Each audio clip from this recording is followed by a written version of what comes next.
Chers téléspectateurs, merci et bienvenue dans Sport 7 sur la chaîne républicaine. Aujourd'hui, nous avons un focus spécial avec les managers de TP Mazembe. Nous allons évoquer avec lui les questions d'actualité, notamment l'élimination des Léopards en course pour la Coupe du Monde Brésil 2014.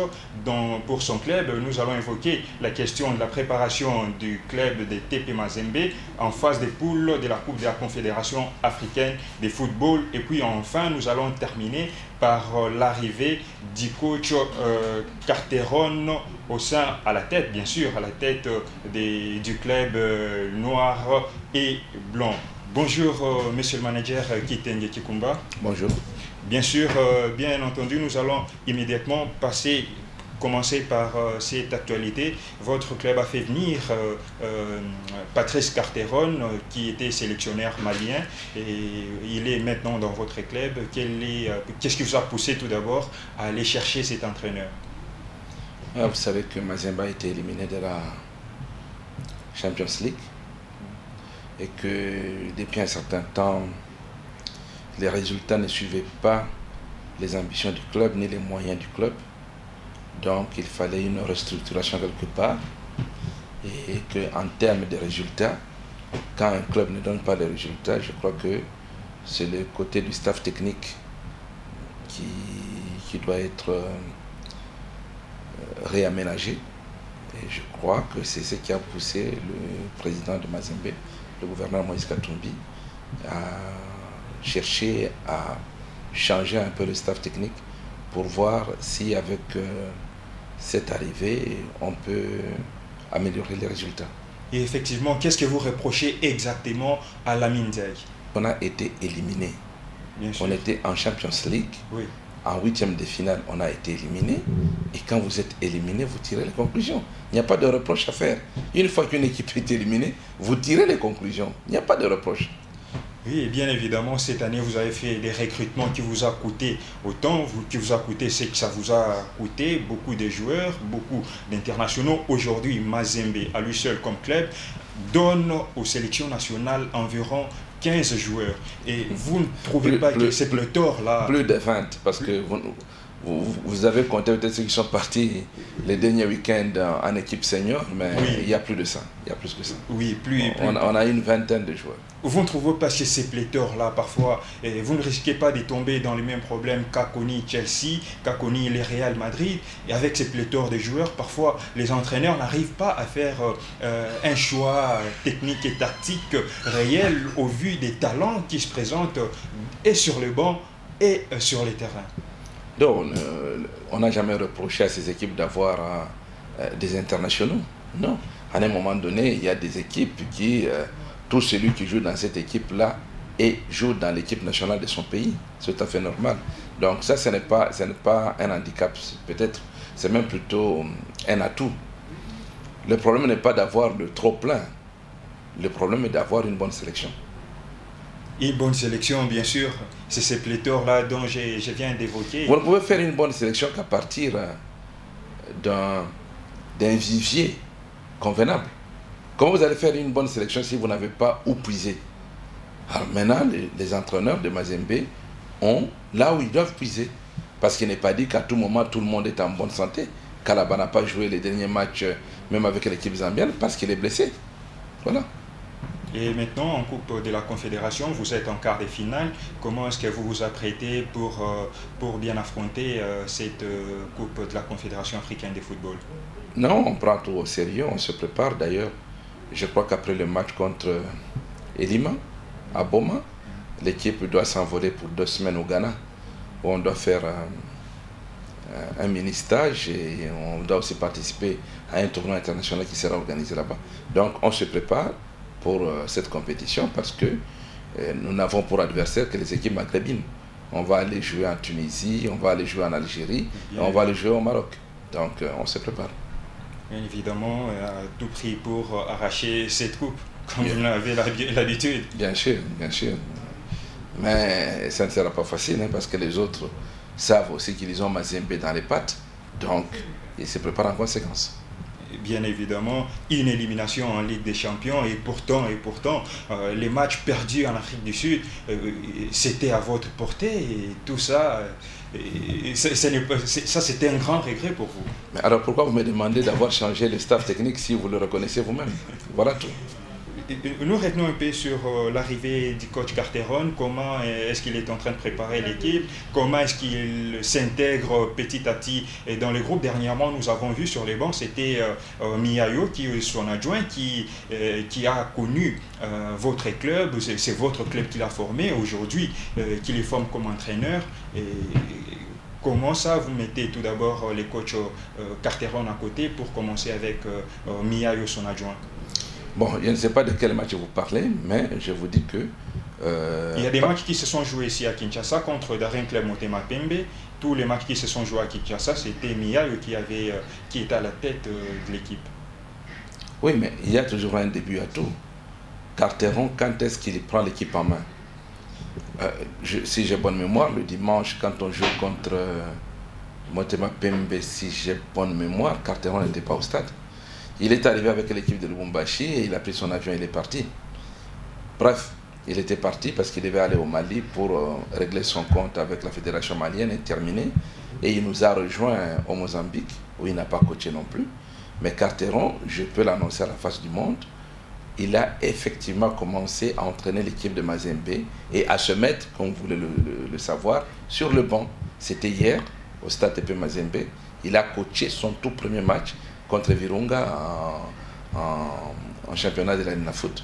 Et l'équipe de Mazembe a battu Virunga 6-0, vous le savez. Oui. Donc, c'est son premier match qu'il a entraîné. Vous savez, il y a un moment où on prépare les finalités, les formalités, pardon, et une fois qu'on a terminé, maintenant, il peut commencer. Il a commencé hier.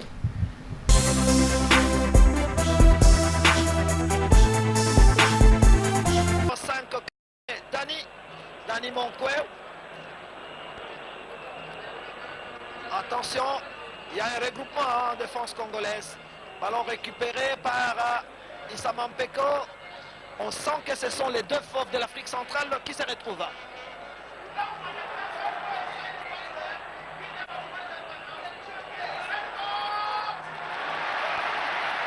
C'est une grosse alerte maître qui a été lâchée par le milieu du terrain camerounais.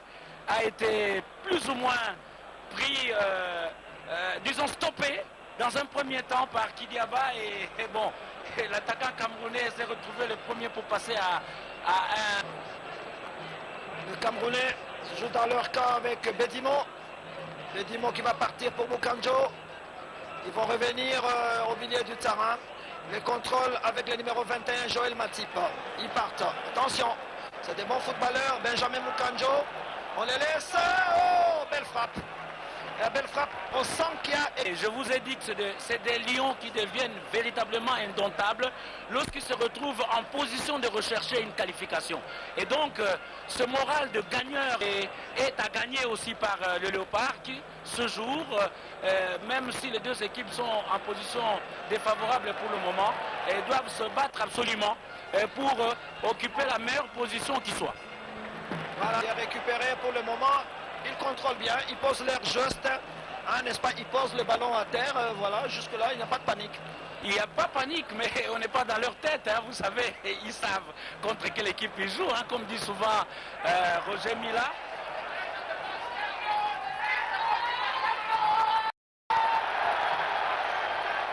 Fois ça, c'est pas possible. Vous avez vu cette descente de Camerounais? Aïe, aïe, aïe, aïe, aïe, Kidiaba ne s'énerve pas.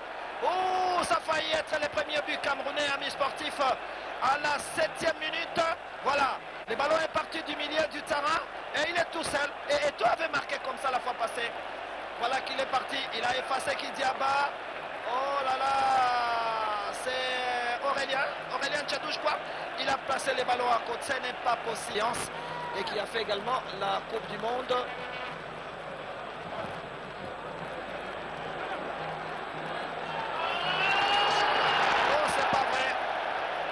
Le ballon a défilé, devant il n'y avait personne pour l'envoyer au fond de filet, récupéré au milieu du terrain par le Camerounais qui vont repartir. Attention avec Nico Bersong, belle ouverture sur Dani. Dani Monkou qui est parti. Il n'y a pas hors-jeu. Song. Ouh, ça a failli être un... L'attaque camerounaise n'a pas tardé après se manquer de l'attaque congolaise sur une belle passe d'un Poutou Trésor qui n'a pas... Ah oui, mais malheureusement pour lui, Joël Matip était distrait et les Congolais vont repartir. Ah, ça c'est une occasion à non. Attention, Youssouf Moulumbu, attention hors-jeu. Mais non, ce n'est pas possible fois ça. Ah oui, moi je viens pas. C'est des joueurs expérimentés, c'est-à-dire qu'il faut pas continuer à jouer avec le feu. Attention, toujours dans la précipitation, ce n'est pas possible.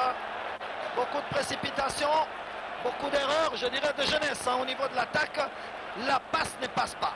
Non, c'est Ebunga plutôt qui s'en sort pas parce que, comme je le dis, c'est son pied gauche que l'on voudrait exploiter. Mais la passe qu'il a donnée, elle était inopportune parce que le monsieur à qui il passait le ballon, il n'était plus dans le jeu. Prendre Ebunga au poste d'essai où il se trouve, il n'arrive pas à faire ce qu'il a coutume de faire dans l'ASV Club. Et on sent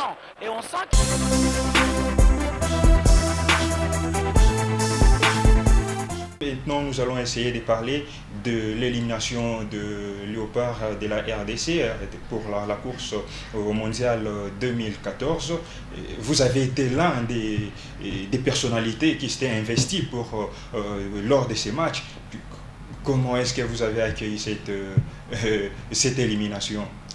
Vous savez, on parle toujours des entraîneurs. C'est vrai, ce n'est pas un métier facile parce que quand l'équipe gagne, vous avez des bons joueurs, vous avez une bonne organisation, mais quand l'équipe perd, c'est l'entraîneur.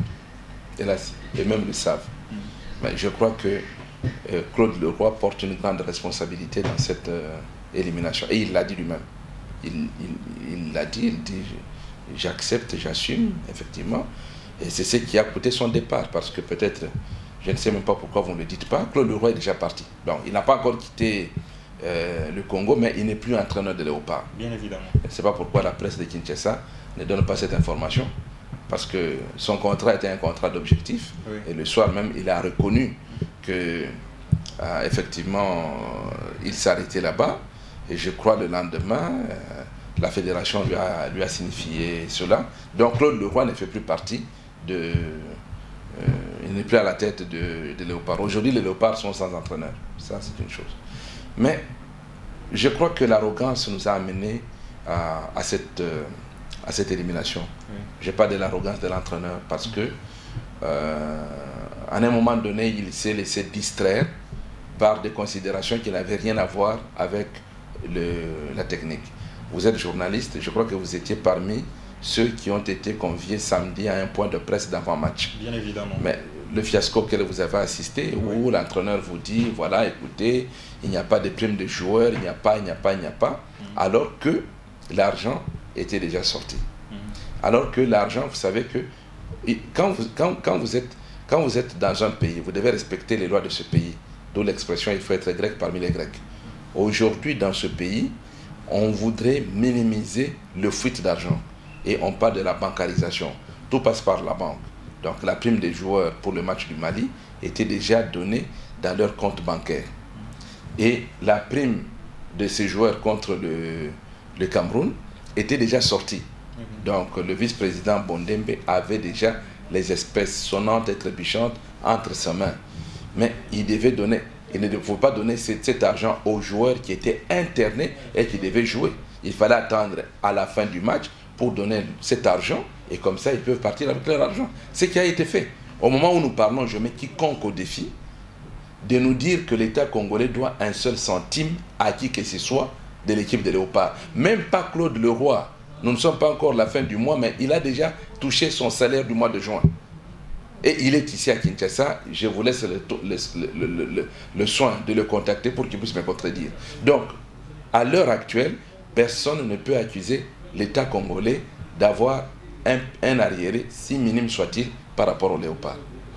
Mais dimanche matin, au lieu de se concentrer sur la préparation d'un match aussi capital comme celui-là, parce qu'il nous fallait une toute petite victoire pour espérer aller au deuxième tour et aller jouer contre une équipe togolaise complètement déjà éliminée.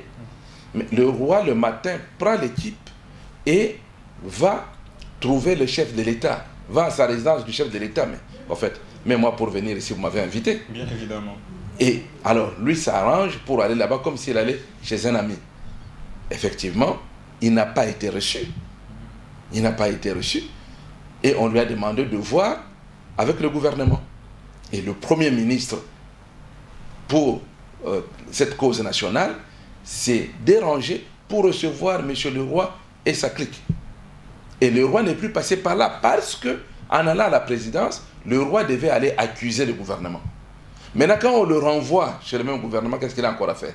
C'est pourquoi il a brillé par son absence. Et j'ai dit des choses vraies qui sont très capitales pour notre pays, qu'on doit respecter. Je voudrais que tout le monde puisse s'en tenir compte. Le ministre des Sports est allé à la primature, il a vu le Premier ministre et ils attendaient maintenant les joueurs et leur entraîneur. On leur dit non, ils sont rentrés à l'hôtel avant d'aller au stade.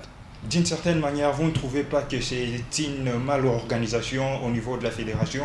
Comment est-ce qu'un entraîneur d'une équipe nationale peut se permettre de prendre toute une équipe et aller vers les chefs de l'État? Mais j'essaie, je suis toutes les attaques que vous adressez au niveau de la fédération. Mais laissez-moi vous dire que vous attaquez la fédération là où elle a raison. C'est une question. Mais vous ne savez pas l'attaquer là où elle a tort. Sur ce point-là, ce n'est pas la faute de la fédération. Ça, c'est, je m'excuse, c'est l'éducation de M. le roi lui-même. C'est comme vous décidez de me poser n'importe quelle question ici en direct sur les antennes de Télé 7, mais ce n'est pas la direction de Télé 7 qui vous a donné cette question. Ça vient de vous-même. Donc, ça, c'est une faute personnelle imputable à Claude Leroy.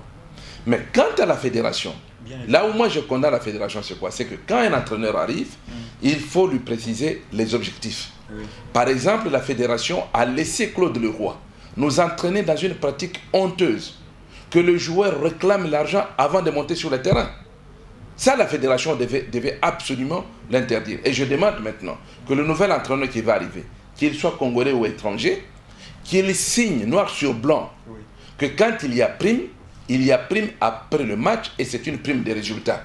Oui. Et non pas une fois que vous avez bricolé votre préparation, vous l'avez bâclé et vous allez vous récupérer en réclamant les primes comme si c'est l'argent qui va faire jouer. Ce n'est pas correct. Dans le jeu, vous avez vu que l'équipe a joué, mais combien de tirs il y a eu de Congolais vers le but? Par contre, j'ai vu le gardien Kidiaba a fait du travail. Il a arrêté parce que les Camerounais tiraient. Oui. Et les Congolais, ils ont tiré combien de fois? Il y avait un monsieur qui était debout là-bas qui faisait des gestes et qui n'aboutissait à rien. On a vu qu'à un moment donné, il nous manquait un animateur. C'est le cas, bon, c'est vrai. Il n'a pas voulu prendre Matoumou à Rome pour des raisons qui lui sont propres.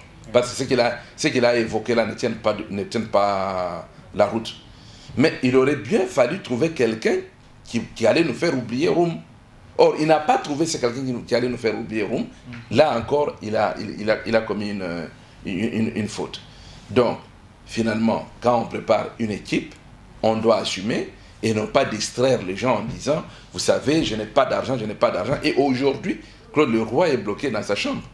C'est maintenant qu'il doit sortir pour se justifier. Tout le monde veut l'écouter.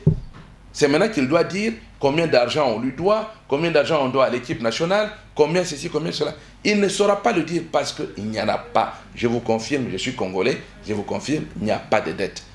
En tout cas, mon pays ne doit rien au léopard.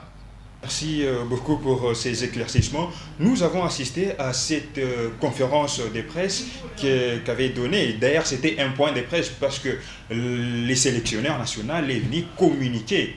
Il est venu communiquer, disant que les joueurs n'avaient pas reçu leur prime du match contre la Libye. Et à la veille du match, même, les joueurs ne se sont pas entraînés. Et à la veille du match, c'était le samedi. Et l'équipe ne s'était pas entraînée du fait qu'ils étaient en train de réclamer leur prime. Il est venu, il a dit que la fédération ne pouvait pas en fait saboter le travail qu'il avait abattu, lui et les joueurs, selon ses propres dires. Non, soyez entre nous, je crois que j'ai suivi quelqu'un dire là sur une chaîne, mais Claude Leroy, s'il était sérieux, il devait présenter des excuses.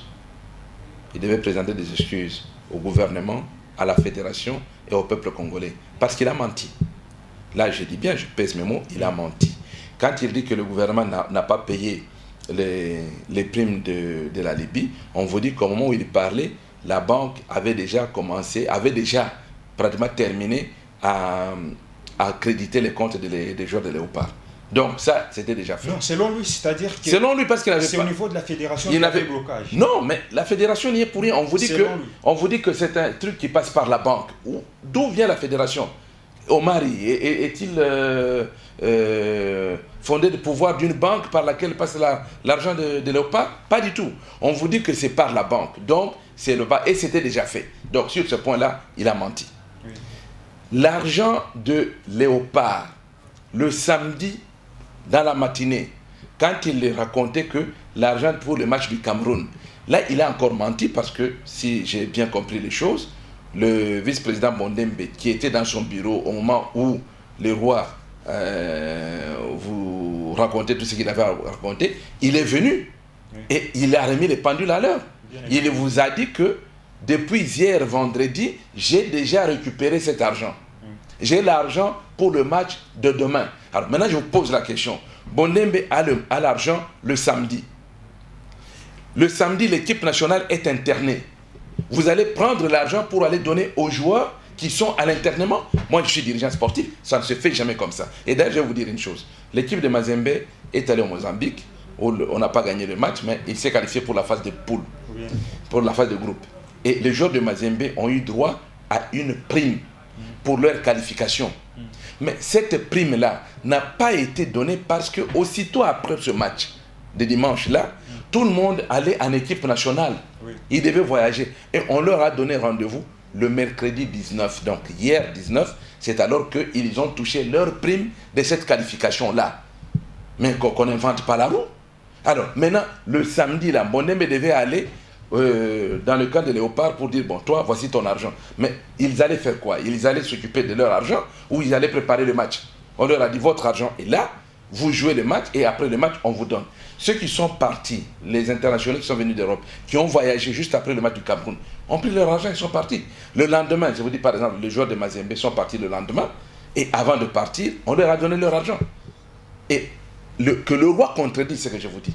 Ok, merci beaucoup, M. Kitenge Kikumba, manager du TP Mazembe, pour les éclaircissements que vous venez de faire à nos téléspectateurs. C'est tout pour mais je vous confirme aussi qu'il y a eu une réunion à la FECOFA, je ne sais pas pourquoi ils n'ont pas encore officiellement publié les résultats, au cours de laquelle le roi a pris acte de la fin de son contrat avec la République démocratique du Congo.